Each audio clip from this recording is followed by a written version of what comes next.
یہ وسوسہ کہ اللہ کے سوا کوئی شفا نہیں دے سکتا، شیطان جو ہے نا بڑا چالاک اور مکار ہے۔ ڈاکٹر شفا دیتا ہے، ڈاکٹر صاحب ٹھیک کر دو، فلاں ڈاکٹر نے ایسی دوا دی میرا بچہ ٹھیک ہو گیا۔ بھئی کیسے ٹھیک ہوا تمہارا بچہ؟ وہ اس ڈاکٹر کے علاج سے۔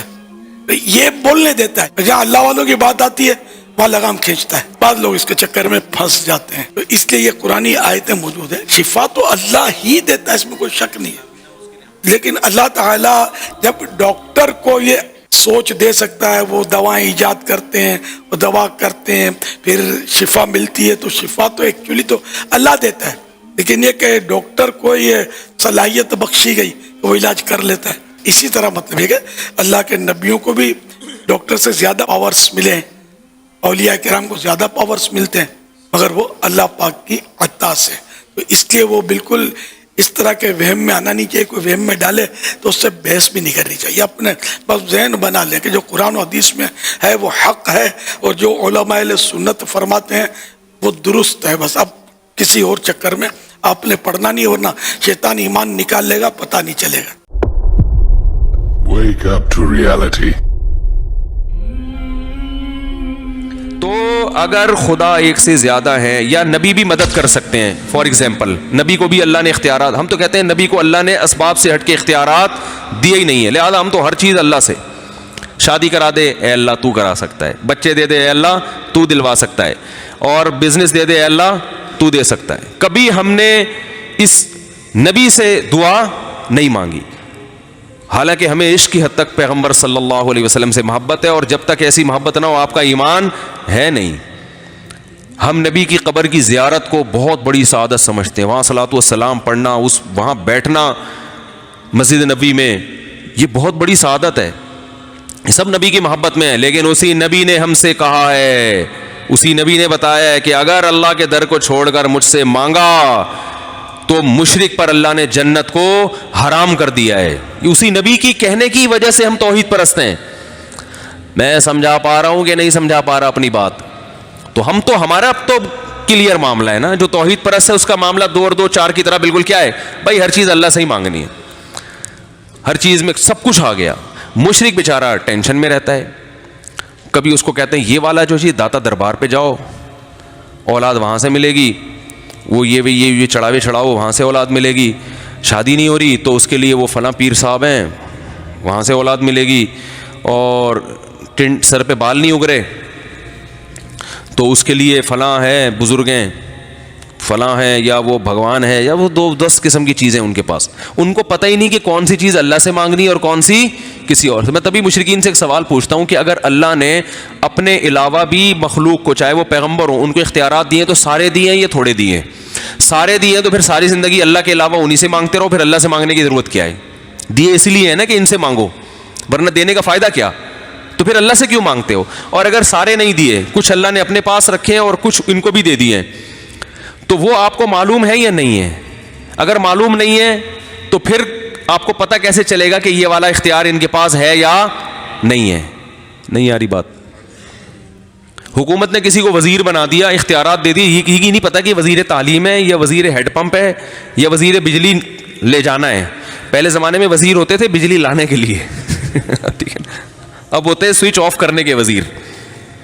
ایجوکیشن کے وزیر کا مطلب یہ ہوتا ہے کہ اس کو ایجوکیشن کے علاوہ کچھ بھی نہیں آتا، سب آتا ہے، سوری ایجوکیشن کے علاوہ سب آتا ہے، سب وزیروں کی بات نہیں کر رہا جو میرا بیان سن رہے ہیں ان کے علاوہ کی۔ تو آپ کو پتہ ہی نہیں ہے کہ اس کے پاس جو وزارت ہے، جو اختیارات ہیں وہ کون سے ہیں، تو آپ کنفیوز رہو گے نا۔ تو اگر اللہ نے اپنے علاوہ پیغمبر کو بھی اختیارات دیے ہیں تو سارے تو دیے ہیں، تو پھر اللہ سے مانگنے کی ضرورت نہیں ہے۔ اور اگر بعض دیے ہیں تو وہ معلوم ہے یا نہیں ہے؟ اگر معلوم نہیں ہے تو بھی کوئی فائدہ نہیں، اور اگر معلوم ہے تو ان کی لسٹ پیش کر دیں آپ، ایکسکیوز می، آپ ان کی کہ بھائی سارے تو نہیں اللہ نے دیے، یہ والا اولاد کا فلانا فلانا، ایک لسٹ آنی چاہیے تاکہ مشرک کو پتہ چلے کہ یہ والی چیزیں میں نبی سے بھی مانگ سکتا ہوں، اس کے پاس لسٹ ہونی چاہیے۔ لیکن مشرک کہتے ہیں نہیں سارے اختیارات دے دیے ہیں، تو پھر سارے پر یہ پھر اشکال ہوتا ہے کہ جب سارے ہی دے دیے تو پھر اللہ سے مانگنے کی ضرورت کیا ہے؟ لیکن میں نے ایسے بڑے بڑے مقررین کو جو شرک اور بدعت کی فروغ دنیا میں کرتے ہیں ان کو بھی میں نے کہتے سنا یہ حضرات جو کہتے ہیں کہ اللہ سے سیدھے مانگنا، پھر یہ پانی مانگتے تو کس سے مانگتے ہیں، دوا لیتے تو کس سے لکھا کے لیتے ہیں، فلاں کام کرتے تو کس کو بولتے ہیں، کیا یہ گھر میں بیٹھے رہتے اور خود ان کی تنخواہ آ جاتی ہے، فلاں ہے. مطلب وہی کہتے ہیں اگر مانگنا شرک ہے تو لہٰذا پھر دنیا میں کسی سے کچھ بھی نہیں مانگ سکتے. جبکہ ہمیں عقل پکڑنی چاہیے، ہوش کے ناخن جس کو تھامنے چاہیے وہ یہ ہے کہ ہم جو کہہ رہے ہیں وہ یہ ہے کہ جو معاملہ، جو اختیارات اللہ کے ہوتے ہیں، ان چیزوں میں اللہ کے علاوہ کسی کو وہ کرنا یا مانگنا، یا جو اختیارات اللہ کے ہے آپ اللہ کے مانتے ہیں لیکن ان اختیارات میں یہ سمجھنا کہ اللہ نے کسی کو چھوٹا موٹا چیزیں ٹرانسفر کی ہے ان کو بھی ذمہ داری ہے، یہ سمجھنا کہ ان کے گئے بغیر وہ اللہ وہ اختیارات کو ہم تک نہیں دیتا، وہ کام نہیں دیتا، یہ شرک ہے. لیکن یہ شرک نہیں ہے کہ اللہ کسی کو چیز کا اختیار دے، اس کو اس چیز کے لائق بنائے اور اس سے آپ مانگیں. جیسا میں گڑھے میں گر گیا تو میں ضرور کہوں گا اللہ میری مدد کر، اور اس کے بعد آس پاس جو لوگ آ رہے اور جا رہے ہیں ان کی مدد کی میں آواز دے سکتا ہوں کہ اے فلاں فلاں میری مدد کرو، اے انسانوں میری مدد کرو، اس لیے کہ اللہ نے ان کو اس کا مکلف بنایا ہے کہ ان کے ماتحت کچھ چیزیں دی ہے کہ انسان کی مدد کر سکتا ہے. لیکن کیا میں کسی انسان کو بول سکتا کہ میرے کو زندگی دو، میرے کو اولاد دو، میری مصیبت کو دور کرو؟ یہ اختیار سے باہر کی بات ہے.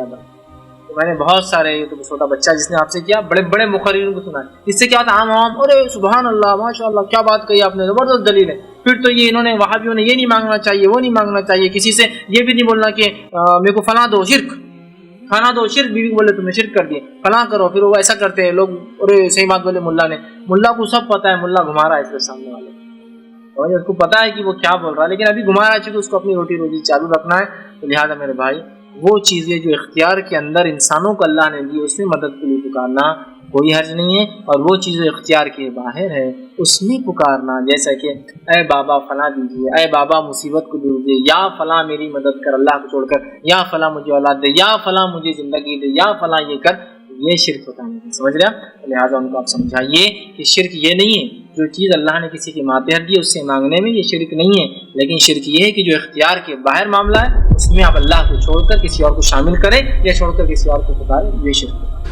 تو نبی علیہ السلام سے آج کی ڈیٹ میں مانگنا، آپ صلی اللہ علیہ وآلہ وسلم کو مدد کے لیے پکارنا، اس نے کیا کہا تھا؟ حرام ہے. ڈاکٹر ذاکر نائک نے، میں کہتا ہوں یہ نبی علیہ السلام کی گستاخی ہے. اصل میں اس کو الفاظ کا چناؤ نہیں آتا. اب میں جو لفظ کر رہا ہوں نا یہ صحیح جا کے فٹ ہوگا. حرام کی وجہ سے تو وہ آپ کو پتا ہے توحید کے نام سے ہی ان کو چیڑا ہے اس پارٹی کو، کہتے ہیں دیکھ لو نبی کا گستاخ ہو گیا ہے. ہم آپ کو بتاتے ہیں آپ نبی علیہ السلام کے گستاخ ہیں جو نبی علیہ السلام سے آپ مانگ رہے ہیں، حالانکہ ہمارے نبی علیہ السلام ہمیں یہ تعلیم دے کے گئے ہیں کہ ہر مشکل اور پریشانی میں اللہ سے مانگنا ہے. آپ نبی علیہ السلام سے مانگ کر رسول اللہ کے بہت بڑے گستاخ بن رہے ہیں کیونکہ آپ کی تعلیمات کے خلاف ہے. آپ نے کہیں تعلیم فرمایا کہ میری قبر مبارک پہ آ کے مجھ سے مانگ لینا؟ صحیح بخاری میں 1010 نمبر حدیث ہے. نبی علیہ السلام کی وفات کے بعد حضرت عمر کے دور میں جب قحط پڑ گیا، سیدنا عمر نے دعا کی، انا کننا نتوسل الیک، اے اللہ. اے بخاری شریف، یہ دکھانے کی نہیں دکھانی نہیں ہے، سر میں بتا رہا ہوں یہ پڑھی ہوئی نہیں ہے، پڑھی ہوئی ہے.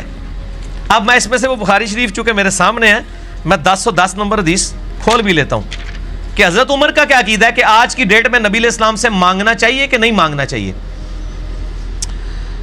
ہاں جی، اللہم انا کننا نتوسل الیک بنبینا صلی اللہ علیہ وآلہ وسلم. قحط پڑ گیا، حضرت عمر نبی علیہ السلام کے چچا عباس ابن عبد المطلب کو لے کے نکلے اور کہا اے اللہ جب تک تیرے نبی ہم میں موجود تھے پہلے ہم ان کو تیری بارگاہ میں توسل کے طور پر پیش کرتے تھے. اور توسل کا مطلب کیا کہ ان کی دعا کی برکت سے بارش نازل ہوتی تھی. فتسقینا، تو ہم پہ بارش برسا دیا کرتا تھا. وَإِنَّا نَتَوَسَّلُ إِلَيْكَ بِعَمِّ نَبِيِّنَا، آج اب ہم نبی صلی اللہ علیہ وآلہ وسلم کے چچا کو توسل کے طور پر لے کے آئے ہیں. حضرت عباس کو ساتھ لے کے گئے تھے. فسقنا، پس ہم پہ بارش نازل فرما. قال، حضرت انس ابن مالک کہتے ہیں فیسقون، تو ان کے اوپر بارش نازل ہو جایا کرتی تھی. حضرت عمر کو پتہ کیا چاہیے تھا؟ وہ یہ کہتے کہ اے اللہ جب تک تیرے نبی ہم میں موجود تھے ہم ان کو لاتے تھے، اب ہم نبی علیہ السلام کی قبر مبارک پہ آئے ہیں. یا رسول اللہ صلی اللہ علیہ وآلہ وسلم جب تک آپ قبر مبارک سے باہر تھے آپ ہمارے لیے دعا کرتے تھے، اب ہم آپ کو قبر پہ پکارتے ہیں، آپ اللہ کے حضور ہمارے لیے دعا کریں تاکہ اللہ تعالیٰ ہم پہ بارش نازل فرمائے. یہ جو فارمولہ آج ایک خاص پارٹی نے، ایک فرقے نے اپنی پبلک کو سکھایا ہوا ہے، حضرت عمر کو یہ فارمولہ نہیں آتا تھا.